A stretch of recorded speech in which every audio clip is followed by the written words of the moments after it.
निसर्गाचं भरभरून देणं लाभलेला आपला अकोले तालुका आणि याच अकोले तालुक्यातील असलेल्या देवठाण गावात शेतकरी कुटुंबातील सहाणे पाटलांच्या घरात कविता यांचा जन्म झाला. 4 बहिणी 1 भाऊ असा त्यांचा परिवार. तर कविता 9 वर्षांच्या असतानाच त्यांच्या वडिलांचं दुःखद निधन झालं. त्यामुळं सगळ्यांवरच दुःखाचा डोंगर कोसळला. तिथून पुढं सर्वांसाठी खडतर प्रवास सुरू झाला. या 5ही मुलांच्या मोठ्या जबाबदारीचं आव्हान त्यांच्या आईपुढे होतं.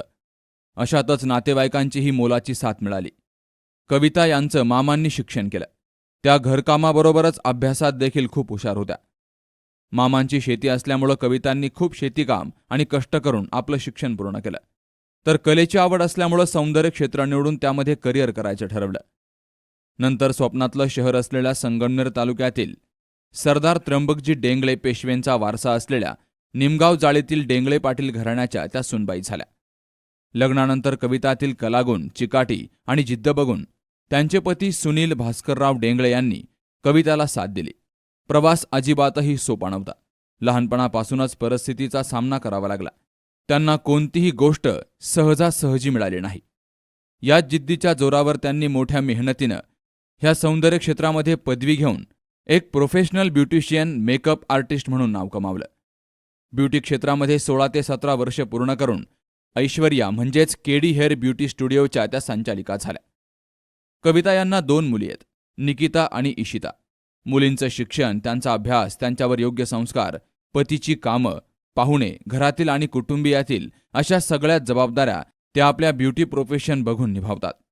आपल्या सौंदर्य व्यवसायाप्रमाणेच त्या आपल्या कुटुंबाला देखील तेवढंच महत्त्व देतात. आपलं प्रोफेशन बघून जबाबदाऱ्या सांभाळत असताना 5 वर्षांपूर्वी त्यांचा एक मोठा ॲक्सिडेंट झाला. त्यामध्ये त्यांचा एक पाय मोडला. डोक्यात 17 टाके पडले. सोबत कोरोनाचंही संकट आलं. असं असतानाही 18 दिवसांच्या डिस्चार्जनंतर आपल्यावर असलेल्या जबाबदारीमुळं अगदी वॉकर पकडून आपलं ब्रायडल वर्क आणि क्लासेस त्यांनी सुरूच ठेवले. कविता डेंगळे यांचं नेहमीच एक म्हणणं असतं की जिद्द आणि सकारात्मक ऊर्जा असेल तर आपण अशक्य गोष्ट शक्य करू शकतो. त्यांचं एक स्वप्न आहे. ब्युटी क्षेत्रामध्ये त्यांना स्वतःचं इन्स्टिट्यूट उभं करायचंय, ज्यात कमीत कमी फीमध्ये महिलांना आर्थिकदृष्ट्या त्यांना सक्षम करायचंय. आनंद देण्यात असतो, घेण्यात नाही, असं कविता यांचं म्हणणं आहे. म्हणूनच ब्रायडल पॅकेजसाठी परिस्थिती नसलेल्या नववधूचे पॅकेज अगदी अल्प दरामध्ये त्या करून देतात. आपल्या 2ही मुलींचे वाढदिवस त्या अनाथ आश्रमात साजरे करतात. तर कविता आपल्या सहकाऱ्यांना घेऊन वर्षभरातून एकदा तेथील मुलामुलींचे हेअरकट त्यांच्या मनासारखे करतात. तेही कोणतंही शुल्क न घेता. पैशांपेक्षा त्यांच्या चेहऱ्यावरचा आनंद खूप मोलाचा आणि समाधान देणारा असतो, असं कविता यांचं म्हणणं आहे. तर डिजिटल युगाची गरज म्हणून कविता डेंगळे मेकओव्हर या नावानं त्यांनी यूट्यूब चॅनल सुरू केला. कविता यांनी हतबल झालेल्या परिस्थितीसमोर हार न मानता त्याचा आनंदानं स्वीकार करत त्यातूनही खूप काही शिकून कष्ट, जिद्द आणि मेहनतीच्या जोरावर आपलं विश्व तयार केलंय.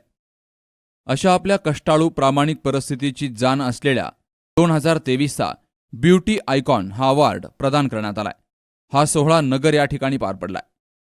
लोकमत ब्युटी अवॉर्ड्स 2023 मानकरी आहेत कविता डेंगळे. मी सन्मानपूर्वक मंचावर आमंत्रित करते आणि अगदी शून्यापासून उभा केलेला व्यवसाय अल्पावधीत नावारूपाला आला यावर कविता यांचा मोठा विश्वास आहे. मोलाची साथ अर्थातच कुटुंबाची आहे. आपण सन्मानित करूयात सौंदर्य तज्ञ कविता डेंगळे यांना.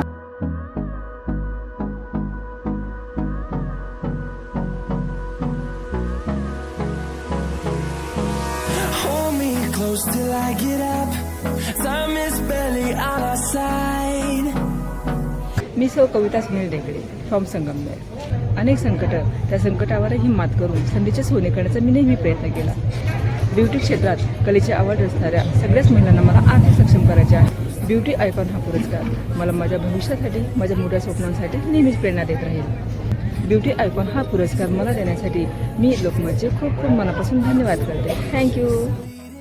लोकमत ब्युटी आयकॉन 2023 पुरस्कार प्राप्त ब्युटिशियन कविता डेंगळे यांना पुढील वाटचालीसाठी यशदायी शुभेच्छा. Shubham Pacharne, C news Marathi, Ahmednagar. Till my shadow turns to sun rays, and on we'll go. dance through the highway.